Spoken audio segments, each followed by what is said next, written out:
a hair wig. What's up, so Truth Team? It's your girl, Mickey Truth. ST's #1 urban blogger and the queen of paper word. A lot of time I get a lot of flag, a lot of negativity because the type of situations I cover or the type of situations that go viral and may give me popularity. But at the same time, people forget it is people that understands that a voice is a voice. And I stand my voice to others to be used, whether it's about cases, whether it's about giving the truth to those cases, whether it's behind the scenes, really sitting down one-on-one with people, or in this case, using my platform to get their voice heard in situations that we may not even know that's going on. I find myself in a position now, especially with the South Carolina section of the internet, is being that voice for people. And today, that's what I did.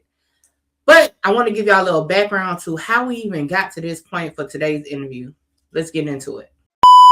We have Mickey Truth. Who is this? You got Mickey Truth kicked out. Shout out Mickey. Let's get one thing clear. This your girl, Mickey Truth.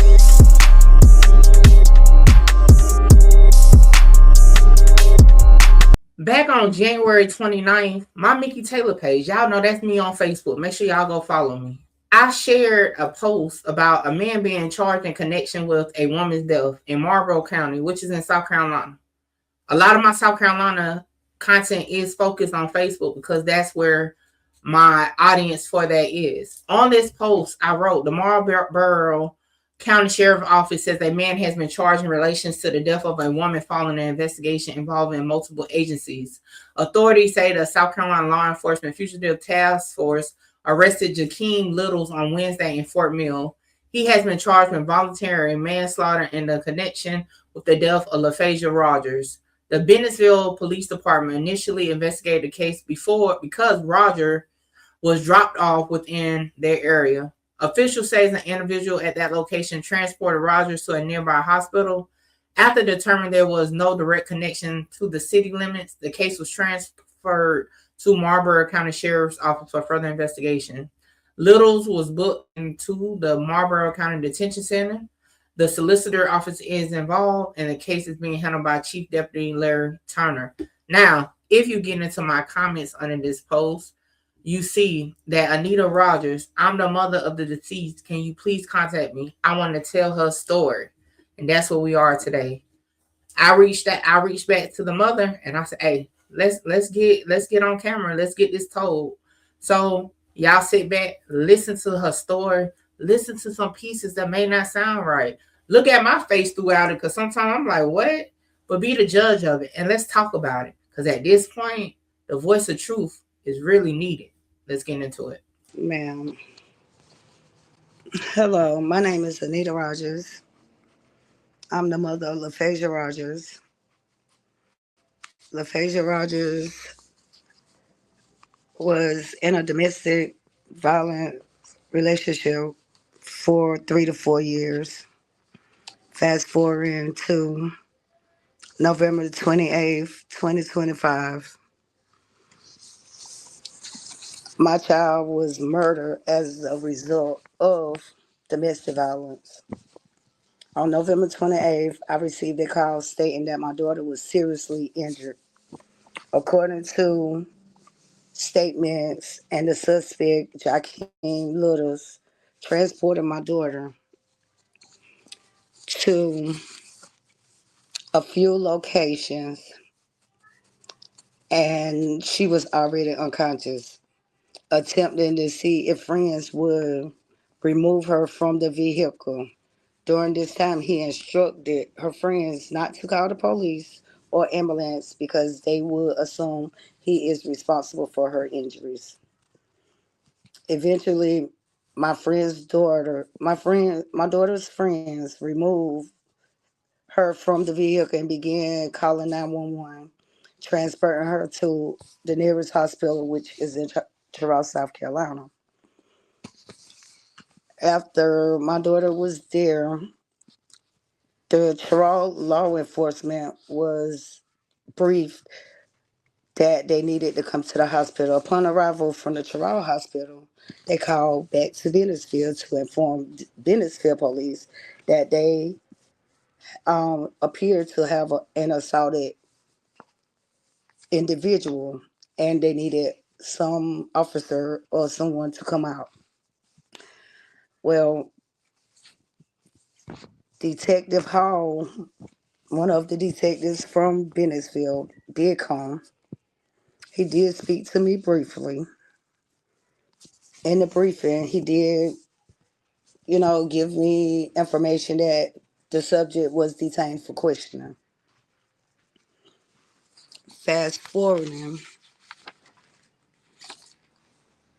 the detective that did come to the hospital didn't take any statements from the people that brought her. He just had verbal conversation. No investigation was done at the hospital. That was one of my first concerns. Wasn't no investigation done at the hospital. Well, Lafasysia probably stayed at Terrell Hospital maybe 2 hours, but she had to be transported to the nearest trauma center, which would be in Florence, South Carolina. Still, in between her transporting, still, I didn't get any more responses from the police. Well, my main concern was the chief of police here in Bennettsville has maybe 30 years ties to this subject and his family. Well, for from there, so that was a real big interest to me from day one because I'm from a rural area, so everybody know everybody. So it ain't like some assumptions. Chief of police, what, 53 years old? He been in his family for over 30 some years, even though him and his wife is no longer together. But ain't no way you don't have any encounters with this family being in this family this long. Well, that they detained the subject. The officer, when he got to the hospital, he did tell me that they found one sneaker, one tennis shoe in the car, a hair wig, which it did belong to my daughter because after seeing her in the hospital, you could tell that her wig had been snatched from the outline of her edges. You could tell. Well, from Friday to Sunday, so these like the first maybe 48, 72 hours, still that she was transported. Still no law enforcement came to Florence because an investigation, it ain't nothing but her story and his story that is reliable. She Right. can't talk because upon arrival at the first hospital, she was already unconscious.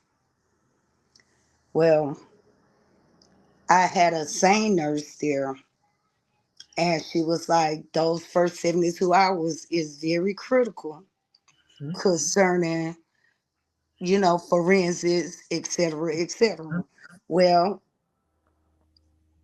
through confirmation from the same nurse, someone had been reaching out to the Bennettsville Police Department since my daughter arrival on Friday.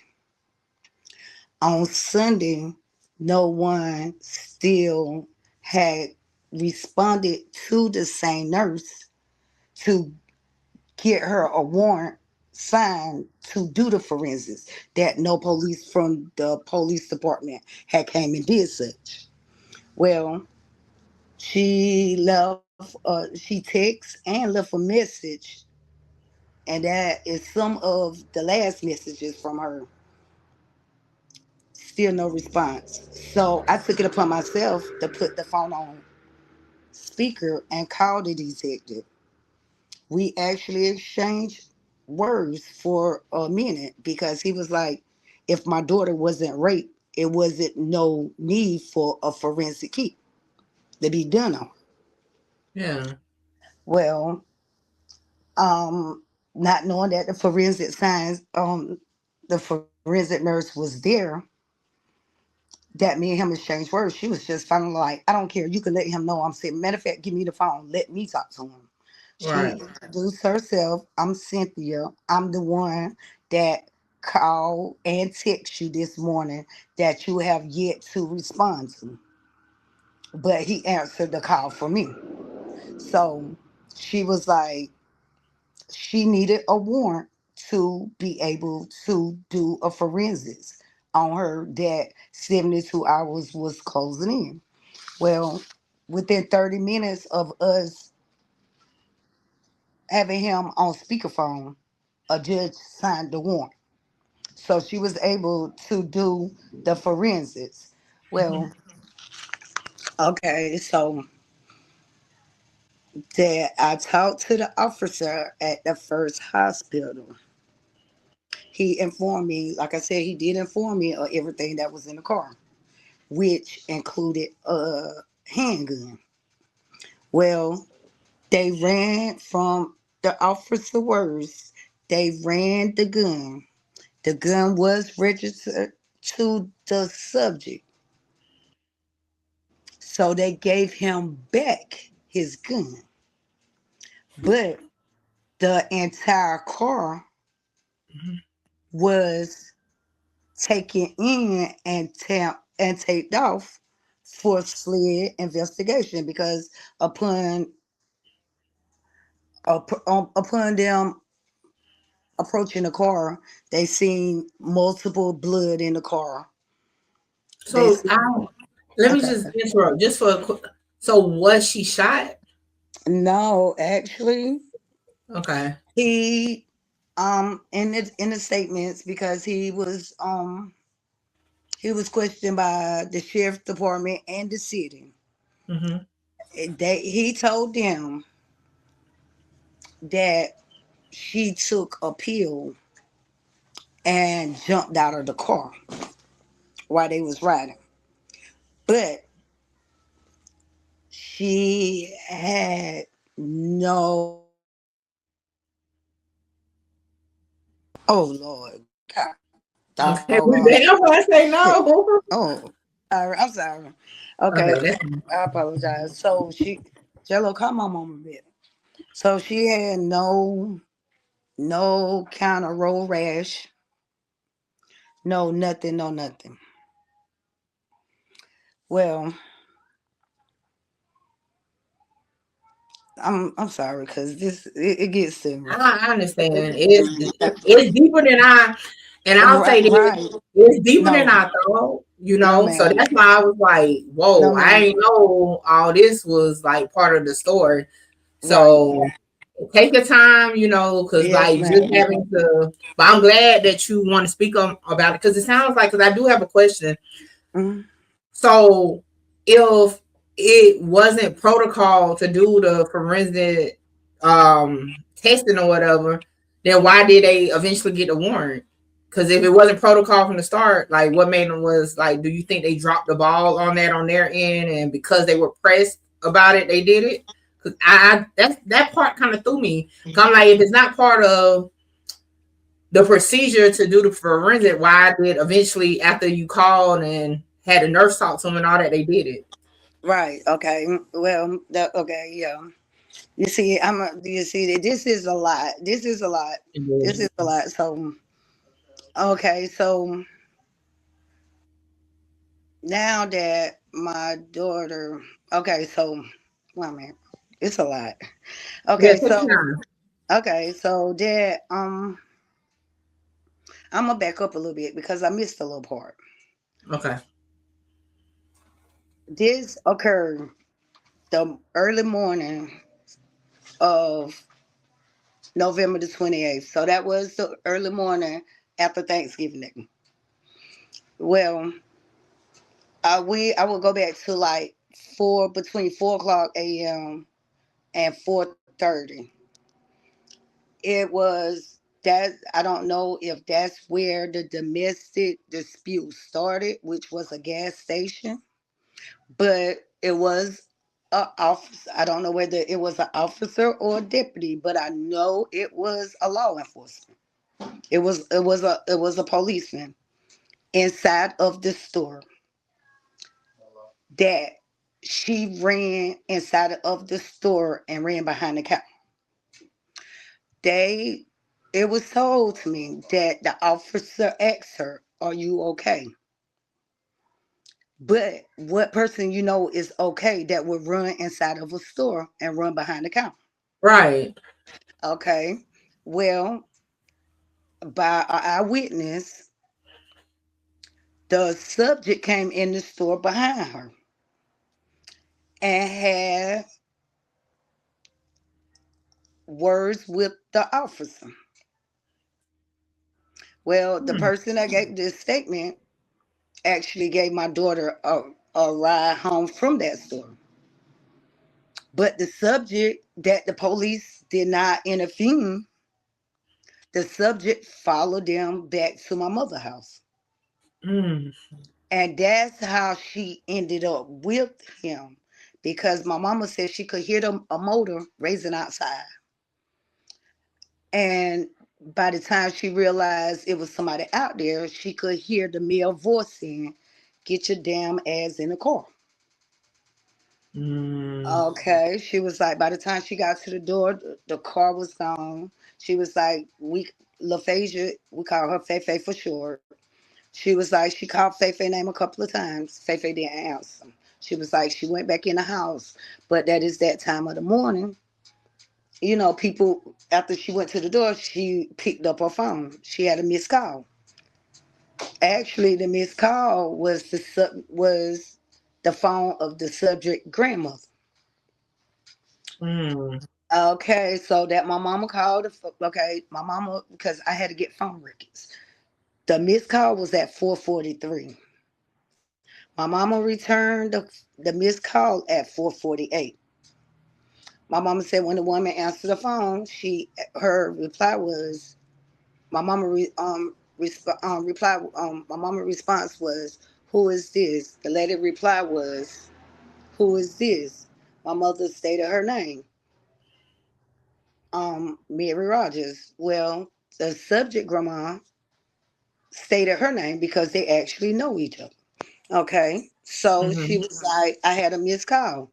She was the subject grandmother reply was, must have been one of them children, which she called him by his nickname, which is Palmer. But not the subject, not knowing that his grandmother was on the phone with my mama, he actually entered his grandmother's house. Like I said, my mother returned phone call was at 4:48. But the subject grandma response to him when he came in the house, why do you have all that blood on your clothes? He said, it's not my blood, it's Fefe blood. Not knowing that it's my mama that's on the other end of the phone, that his grandmother is talking to him. Okay. So, like I say now, once again, police has stated to me that they could see, like in a neighborhood, where she was slumped over in a car on the passenger side. But they said they couldn't say whether she was unconscious or whether she was asleep. But he took her to three different locations within that vicinity. But all along, she was unconscious the whole time because the third stop is where he took her out of the car and put her in one of her girlfriend cars and told them, like I said, and told them to take her to the hospital, not to call the ambulance or the police because they would assume that he was responsible for her injuries. Okay, well, like I said, I get to the hospital. I haven't even seen my child yet because they were still working on her, not knowing it was as severe as it was. Right. Whenever, if I have to repeat myself, that, like I said, that was the detective actually pulling up at the hospital. And still, yeah, I haven't seen my daughter. So I don't even know that she's in the actual state that she was in. So, Mm-hmm. like I said, he revealed to me that they seen a wig on the floor, a pair of pants, the handgun, and one tennis shoe. And they did see a good amount of blood about the passenger side of the car. Okay, well, both statements that he gave to the sheriff department and police department. Both both officials said that the story he told do not add up, and neither Right. report that he gave them wasn't the same story. And both said the same thing. His story wasn't adding up. Okay, so as said, he said that she jumped out of the car. Um, Fast forward, she stayed in ICU from November 28th until she deceased from her injuries on December the 5th. Well, right. So I had to go to the victim's advocate's office. The chief of police walked up to me like, "How y'all doing?" Looking at him like, "How you think we doing?" Right. First thing he say, because he could hear the tone, "Y'all coming up here with an attitude.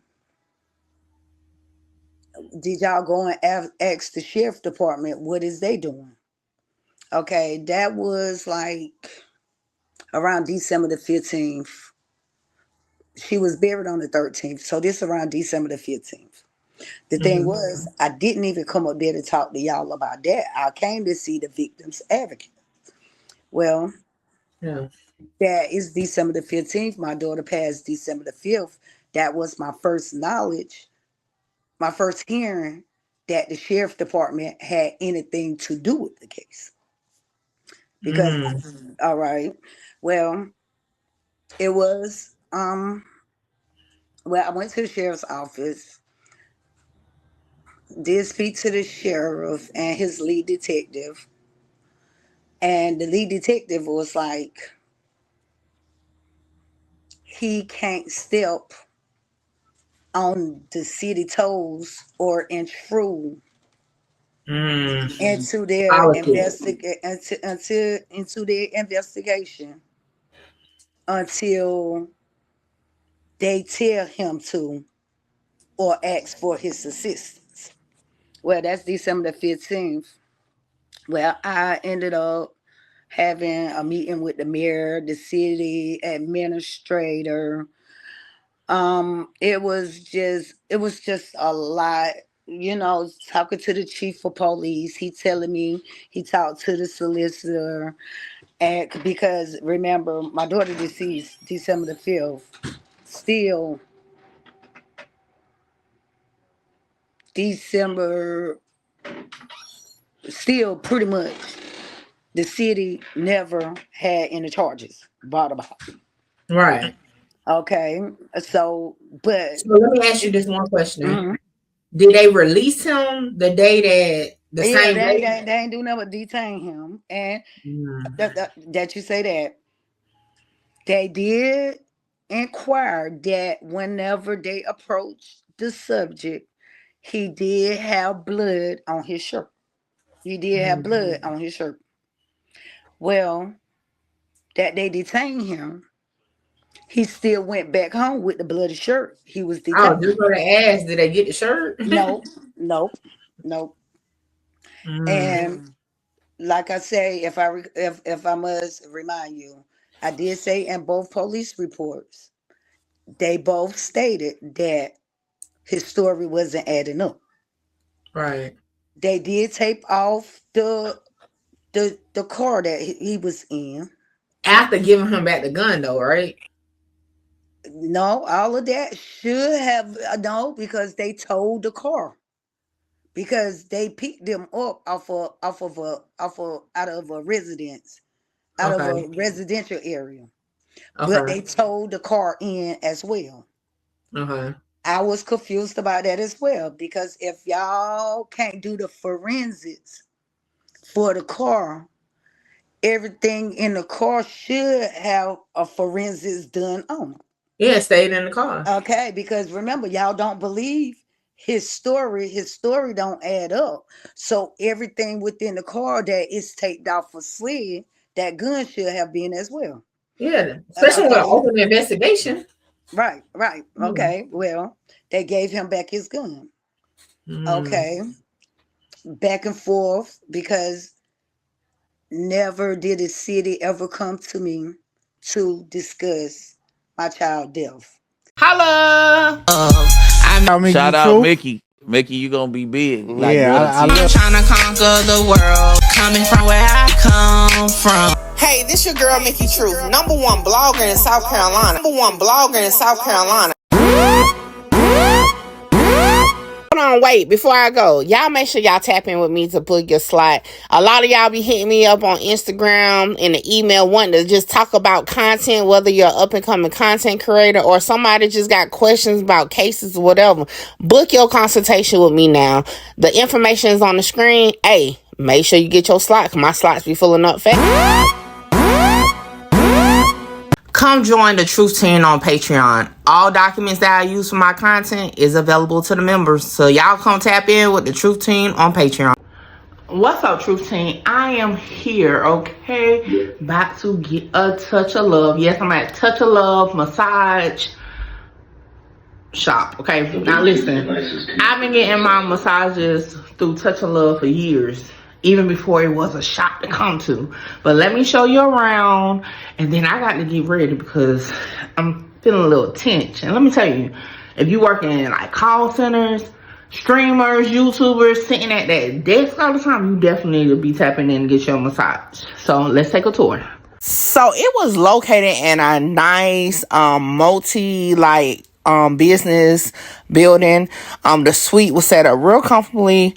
It was like to the back, and the candles was burning. The aromatherapy was definitely there. Okay, so I had to get undressed, and I'm like, yo, I gotta get all the way undressed. But anyway, like I said, being getting massages, Nakia is awesome at what she does, and let me tell y'all, them hands are blessed, okay? I got the full body massage, including, okay, the hot stones. And when I say that hour went so fast, I even went to sleep. And I always go to sleep during massage for some reason. But yeah, definitely needed that, because y'all know I had a night ahead of me, okay? Hey guys, I'm Nakia. I am the owner operator of Touch of Love Massage Services. I always start with people. I start with the information of what massage is. So massage is the manipulation of muscles. Exercise is the manipulation of muscles. The only difference is we are manually using our hands to do those activities. So a lot of people look at massage as a luxury when really it's a health necessity. So I'm more on the medical side of things. So if you're experiencing any pain of any sort, muscles is 90% of pain. So I would recommend you to come and get a massage. How can they follow you?